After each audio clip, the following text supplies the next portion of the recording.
so let's move on to something else that in the same game that I wanted to talk about, and this was now this created a fair bit of comment over the weekend as well. Now I can talk about this because Aidan Caesar has taken an early plea for the charge that was laid against him in this game, but there was a lot of comment about this being a hip drop tackle and why it wasn't sin binned immediately for being a hip drop tackle, given the stance that the game has taken against hip drop tackles. So there's 2 points I want to make here, and we'll look at it in just a second. One is that I don't believe it is a hip drop tackle. I do believe it's a dangerous tackle, and that's why he was charged. I think that the bunker in this case was too focused on determining whether it was a hip drop tackle or not, and perhaps didn't give the appropriate weight to the danger involved in this tackle as it unfolded. So we'll have a look at it. It's got some attributes of a hip drop tackle, but the most important element of a hip drop tackle, which is where does the bulk of the weight land, and does it land on the exposed limb, lower limb or not, is the key factor. So I don't really want to get into too much of a debate about, you know, is it a hip drop or is it not? In our view, it's not. But I do want to show what happens in this and why I believe it's different to a hip drop. Got a few different angles here. As I said, it's got some attributes in terms of grabbing and swinging.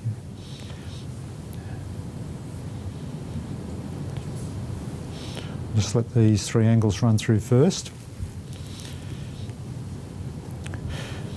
And we don't normally show incidents of that have been dealt with by the judiciary, but I think this is important because, again, there was a lot of debate about why wasn't this treated the same way as a hip drop. Now, I just ask you to look at this, and I'm not trying to embarrass Aidan or anything. I mean, this is something that's been dealt with, and you know, he's taken a penalty for this, but it's important that, again, I try and differentiate between what is and isn't a hip drop. So you can see here, he's got hold, and if you just look at his right leg, how it kind of locks around the right leg of Curran. Now you can say there that looks like that body weight's going to fall on the back of his heel, but it doesn't because he keeps swinging, but he's still got his right leg locked behind his right leg. And then that's when he's pulled backwards, which extends that leg over his own leg. We'll look at a next angle.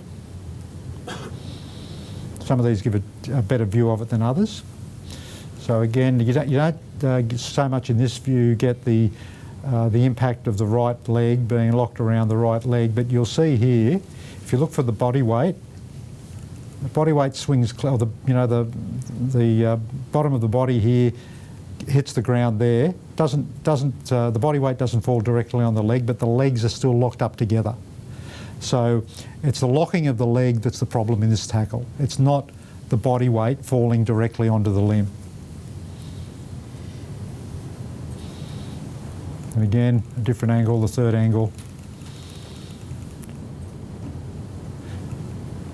Hey Graham. Yep. Why wasn't Aidan Caesar binned? I mean, it's come back a grade 3 charge. Like, the benefit of hindsight. Yeah, he should have been. But I was at that game, and after that incident, the tensions just went to another level. Yep. It could have been nipped in the bud right there and then. Yeah, he should have been sent to the bin. As I said a moment ago, in my view, the bunker was focused entirely on determining whether it was a hip drop or not. They cleared it as a hip drop, they put it on report, but they didn't pay enough attention to the other dangerous aspect of this tackle. So yeah, I'm not defending the action of the bunker in only putting it on report. I think it should have been a minimum of a sin bin, but not because it was a hip drop. And again, you know, we've been through a process now for a couple of years trying to educate everyone about what is and what is not a hip drop. And the key element, you know, is if we talk about the grab, the twist and the drop, right? But it's the body weight falling directly on the limb that makes it a hip drop. Now, some people might say, well, you know, you're just talking semantics because it was a dangerous tackle and it should have been binned anyway. Agreed. I'm not arguing that. But we still have to try and educate people about what is and isn't a hip drop, because we see lots of tackles where we'll hear commentators, we'll hear members of the media, we'll hear clubs say, oh, that was a hip drop, and you look at it and the body weight doesn't hit the limb. And, you know, this one has a potentially serious outcome, but not because it's a hip drop. It's because he's locked up his leg with his own leg. So that's the only reason I'm showing it today. And I just want to give you a comparison. 2 years ago, and again, I wouldn't normally do this either, but again, it's just part of the education process. This was a charge against Nathan Cleary from 2022. And this has got very similar elements to it. So again, you know, there were people at the time saying this was a hip drop. But if you have a look at what Nathan does, he swings that leg around, pulls it back in, trapping the leg of the ball carrier, and then he gets pulled back over the leg. Right? Not a hip drop, but a dangerous tackle.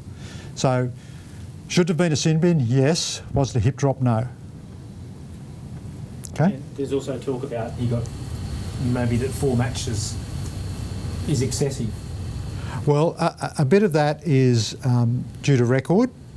And again, that's how our system is set up. And remember, a couple of years ago, we changed the record. We changed the system away from demerit points to matches, and we've got 3 columns now: first offence, second offence, and a third and subsequent offence. So Aiden, unfortunately for him, was in the 3rd column, which automatically increases the penalty. And that's the way the system is designed. That if anyone is a repeat offender, they get more heavily penalised as a result of their record. That was the same in the demerit point system, but then it became like a calculation that you needed a calculator for. This is just very simply, if you fall in the 1st column, that's your penalty. If you fall in the 2nd column, that's your penalty. If you fall into the 3rd one, that's your penalty. Unfortunately for Aiden, he was in the 3rd column.